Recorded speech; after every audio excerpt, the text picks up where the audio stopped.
তাবি বিদ্যান মারা যাচ্ছেন, মৃত্যুকালে তা সেবা করার জন্য আর একজন বন্ধু তার কাছে গিয়েছে, গিয়ে বলছে বন্ধু খুব কষ্ট পাচ্ছি।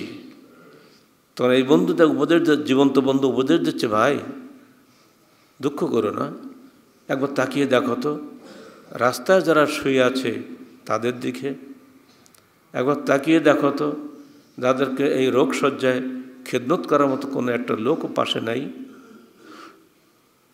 এই বলে চলে আসছে। কিছুক্ষণ পরে গিয়েছে, গিয়ে দেখা যায় তখন উনি ওই কথাগুলি আওড়াচ্ছেন, আমি কতই না সুখী, আজকে আমি বিছানায় মৃত্যুবরণ করতে যাচ্ছি।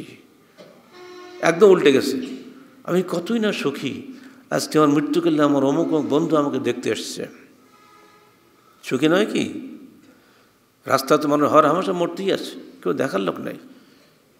রাস্তার লোক উঠিয়ে হাসপাতালে নিয়ে যাচ্ছে, ছেলে মেয়ে কিন্তু বাড়িতে আছে। তাই উনি উপদেশ দিচ্ছেন, ভাই মৃত্যুর সময় কষ্ট পাচ্ছেন, এটা স্বাভাবিক, কিন্তু একবার মনে করুন তো তাদের কথা যারা রাস্তায় পড়ে আছে। এই বললে আর কিছু উপদেশ লাগে কি? একটা উপদেশই যথেষ্ট। দুনিয়ার শ্রেষ্ঠ মানুষ মহানবী মুহাম্মদ রাসূলুল্লাহ সাল্লাল্লাহু আলাইহি সাল্লাম মৃত্যুবরণ করছেন, পাশে সবাই, স্ত্রী, মেয়ে ফাতেমা, হাসান হোসেন, সবাই বসে সবার কাছ থেকে আদর করে করে বলিকেই বিদায় নিচ্ছে। কি কল্পনা করা যায়?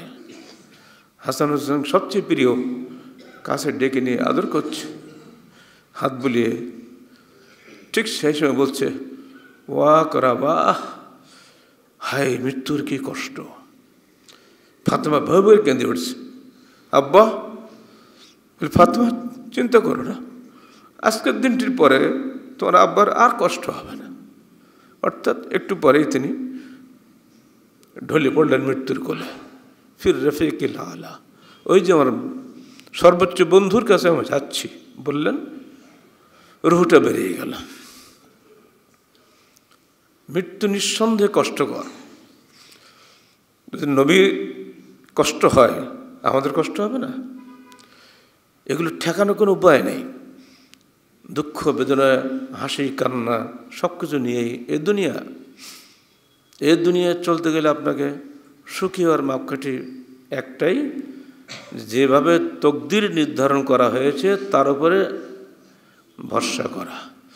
তকদিরের বাইরে যে আমি যেতে পারবো না, এই বিশ্বাস যদি মজবুত থাকে তাহলে ইনশাআল্লাহ আমি একজন সুখী মানুষ।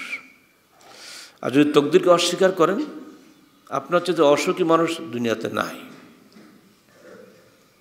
মুতাজিলা সম্প্রদায়, যুক্তিবাদী মজুসিরা তকদির মানে না। কাদারিয়া যারা আছে, এটা ভ্রান্ত ফেরকা, এরা তকদির মানে না। তার বিপরীত হলো জবরিয়া, তারা অদৃষ্টবাদী। ওই যেমন গানটা শোনেন না, তুমি চোর হইয়া চুরি করো, পুলিশ হইয়া ধরো, একটা গান গায় না? এটা হলো অদৃষ্টবাদীদের কবিতা, এগুলো পড়লেও পাপ। আর এর বিপরীত হলো কাদারিয়া। কিসের তকদির? আমি যা করবো সেটাই। পানিতে হাত দিলে ভেসবে, আগুনে হাত দিলে পুড়বে, এটা ওর তকদির কি? এদের বলে কাদারিয়া। এদের সম্পর্কে আল্লাহ রসুল বলে গিয়েছেন, কাদারিয়া তো মজুস হাজির উম্মাহ। কাদারিয়ার হলো মুসলমানদের মধ্যে মজুসি অগ্নি উপাসক। এরা যদি অসুস্থ হয়ে পড়ে, এদেরকে তোমরা সেবা করার জন্য যেও না। এরা যদি মরে যায়, এদের জানা যায়, তোমরা যেও না।